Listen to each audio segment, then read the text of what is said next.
Scottish Sandman. And I'm Van Damme. Welcome to GameFreakTV. Today on episode 3, we're going to be reviewing Soul Calibur 5. Fancy new fighting game, you know, really well-known series. And then stay tuned because later we're going to talk about How I Met Your Mother on Netflix.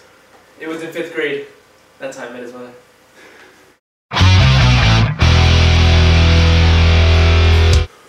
When I first heard that Soul Calibur 5 was being announced, I was pretty excited. I played Soul Calibur 2 and I haven't bought a game since then. But Ezio as the guest character, also very cool. I was excited when I heard about it because it's one of the best fighting games out there. Yeah, I was pretty excited too. There wasn't any Jedi, so that was kind of a letdown. But Ezio's in it. I also haven't bought, you know, a Soul Calibur since Soul Calibur 2, and there's probably a reason why. But I can't remember. The way I see it is they dumped it down. Like, Namco is not a really, you know, top level fighter.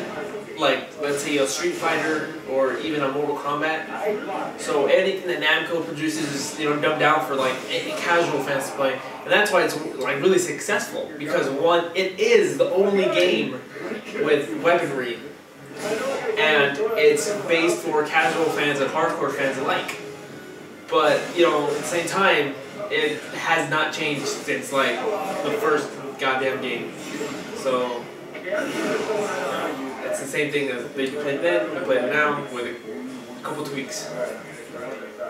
Another thing for gameplay is that the learning curve has been reduced. Soul Calibur has always been known for being really fluid for button mashers. Like, people, you know, that don't really know the intricacies of a fighting game and just want to smash on the X button until the guy dies. People that play that style can really get into Soul Calibur. But then, if you really want to play Soul Calibur at tournament level, the people are experts. You have to have your timing down to a half a second and in order to win, or you're going to get slaughtered. Now, the learning curve has been reduced in this. Some of the bigger, fancier moves have been removed, and a lot of the move sets have been more simplified. For instance, Mitsurugi used to have 2 different stances for his katana, but they took one out, and now he only has his regular fighting stance and another backup stance, which I didn't like at all. It sucks. They have all these graphics that are like amazing. Like, this is one of the best looking fighters out there.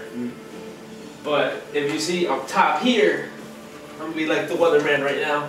If you see around this section of the area, we're gonna have some rainstorms on there.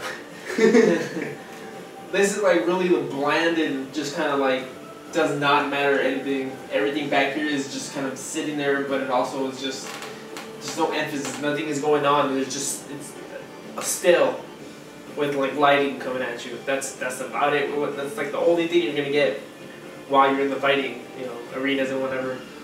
Other than that, the textures of the characters are awesome. Like Yoshimitsu and Lizardman, Yoshimitsu, you can see the glare of the armor right here, and then like you see the feathers glow differently than you see the feathers glow down here, which is also, you know, pretty good, you know, for what they've come from, like, you know, last game, Soul Calibur 4. The graphics are really great, and the characters and the environments are pathetic. Okay, now we're going to talk about sound. Soul Calibur's never really been... What? Soul Calibur's never really been known for... shut up.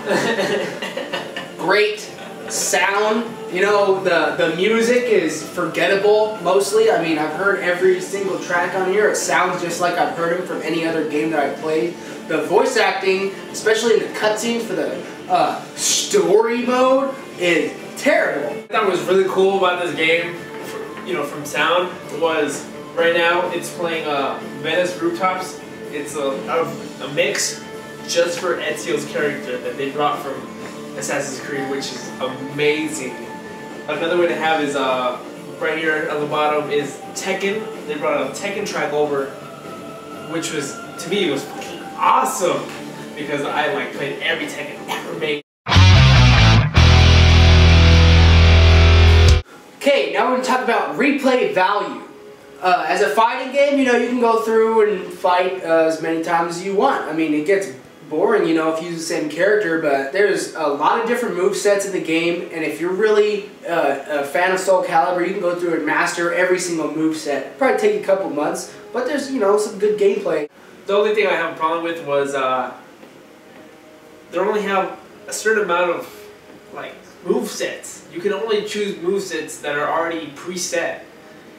Like, let's say you want your guy to be like a samurai, but also be able to kick really well, and you don't have that option, and it kind of sucks. And another thing would be the character creator, where you can't customize Ezio, dude. I was like, maybe I want to take off his hood. You know, maybe the dude is hot.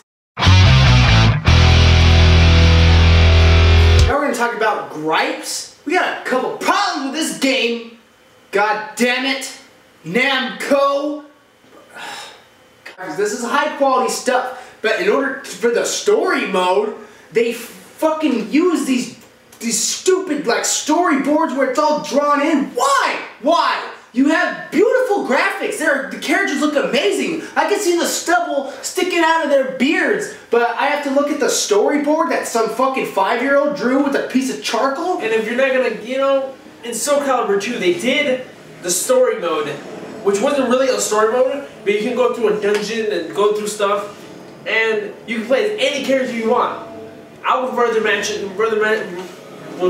do that than go through this boring ass fucking story. I went through like 3 acts and I was like, fuck this. I know I'm supposed to be doing this for a review, but shit ain't worth it. I got to Act 18 before I had to put the goddamn controller down and go throw up. It's awful. It's freaking stupid. The character Patroclus is one of the whiniest, fucking most annoying main characters I've ever been forced to play as. He's like, everyone that tries to help me, I don't need your help. I know everything because I'm 16.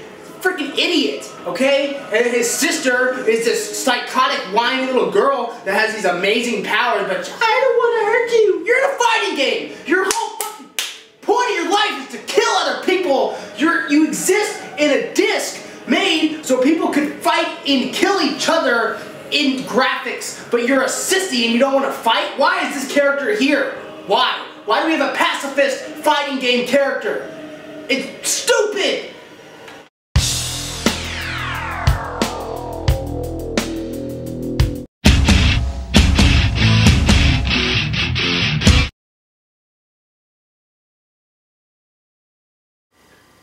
Okay, for this week's Netflix review, we're going to be talking about How I Met Your Mother. It's a TV show on some crappy channel. CBS. No one cares.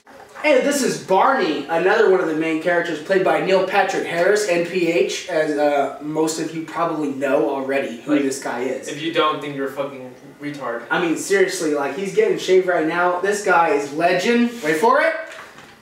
Okay, here we have the bar on McLaren's, where a lot of the scenes take place right here in this area. This is a common scene where they have their discussions and everything. The show is basically about them living their lives and drinking a lot. They basically get hammered in almost every episode, just about. It's basically, the way I see it is this generation's version of Friends.